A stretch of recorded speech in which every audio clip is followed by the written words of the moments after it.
자, 이번에는 최대값을 구하는 것까지는 우리가 이미 학습이 된 상태인데 최대값의 개수를 구하는 문제가 나왔어요. 그래서 지금 요런 일련의 랜덤 숫자가 있는데 최대값을 만나면 그 숫자를 카운팅 하는 거죠. 한 개, 두 개 이렇게.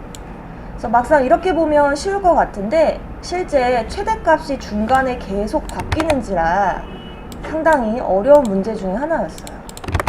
그래서 코드로 진입하기에 앞서서 여러분들이 펜과 종이를 이용을 해서 잠시 얘를 한번 실습을 해보는 게 좋을 것 같아요. 아이고. 조금만 더 키워볼게요.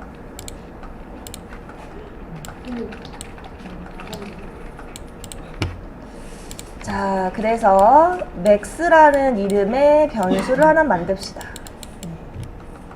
그래서 max는 처음에 0으로 저장을 하기 마련이에요. 그래서 첫 번째 수부터 진입을 하게 되는데 0보다 더 큰 수가 있으면 이 녀석으로 교체를 할 거예요.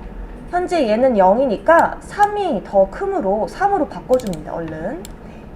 얘는 제거를 하고요.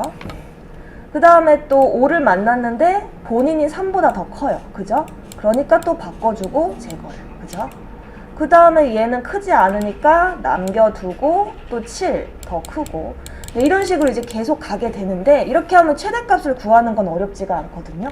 근데 이 문제에서 어떤 걸 요구했냐면 최대값만 구하는 게 아니라 그 최종적으로 가장 큰 애의 최대값의 개수를 구하라고 해요. 보시다시피 최대값이 계속 바뀌죠. 그때마다 카운팅을 새로 해야 되는 거예요. 다시 한번 해볼게요. 자, 0보다 3이 더 커요. 그래서 3을 얼른 저장합니다. 그러면 3이라는 애가 최대값이지? 그럼 카운트를 얼른 1로 만들어요. 한 개 발견했어. 이렇게. 그런데 다음 수를 만났는데 3보다 더 큰 거예요. 그죠? 그러면 얘를 다시 새로운 값으로 바꿔주고 얘는 1 증가하는 게 아니라 항상 최대값을 처음 만나면 카운트를 1로 해줍니다. 처음 만난 거니까 5를. 그죠? 그 다음에 2는 무시하고 7도 또 5보다 더 큰 애예요. 그러니까 얘도 변경해주고 7을 처음 만났죠? 역시나 그냥 1로 다시 한번 덮어 씌워요.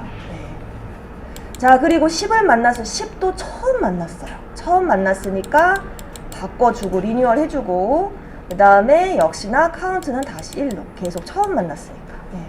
그 다음에 7, 8 계속 봤지만 얘네들은 최대값이 아니에요. 계속 아니다가 얘를 드디어 만났어요. 그러면 10을 처음 만난 게 아니죠. 그럼 이제서야 카운트를 1 증가시켜서 2가 됩니다. 그래서 지금 코드를 입문하기 전에 또는 코드를 해석한 후에 이렇게 그림판이나 펜종이로 내가 누군가한테 이런 과정을 설명할 수 있으면 돼요. 그러면 이 사람이 코드를 암기한 게 돼요, 사실상. 네. 그런 연습이 좀 중요한 것 같아요. 지금부터의 예제들은.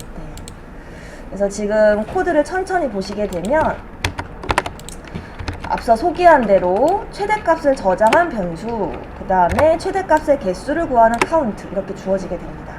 문제에서 10회 반복을 하라고 했나봐요. 그래서 10번 반복을 하게 되고요. 자, 랜덤한 숫자가 계속 발생을 하게 되는데 맥스넘, 아까 우리 그림판처럼 최대값과 그리고 랜덤하게 나온 숫자를 계속 비교하는 거예요. 이 두 관계를 비교를 해서 더 큰 값이 나오면은 새로 리뉴얼 해줍니다. 이 녀석을. 여기 방을 새로 리뉴얼 해주는 거죠. 근데 앞서 소개한 대로 지금 요 구간은요, 처음으로 최대값을 만나는 순간이라고 보시면 돼요. 처음으로. 그게 3이 됐건 7이 됐건 어쨌거나 이 숫자는 처음 만난 거예요. 정말 처음. 해당 숫자를. 네. 그래서 그때는 카운트를 1로 해주는 거죠. 자, 그런데 계속 반복을 하다가 최대값을 10을 만났어요. 10이 저장이 됐어요. 그래서 10과 10이 만난 거죠. 10은 10보다 작은 게 아니죠. else로 빠집니다.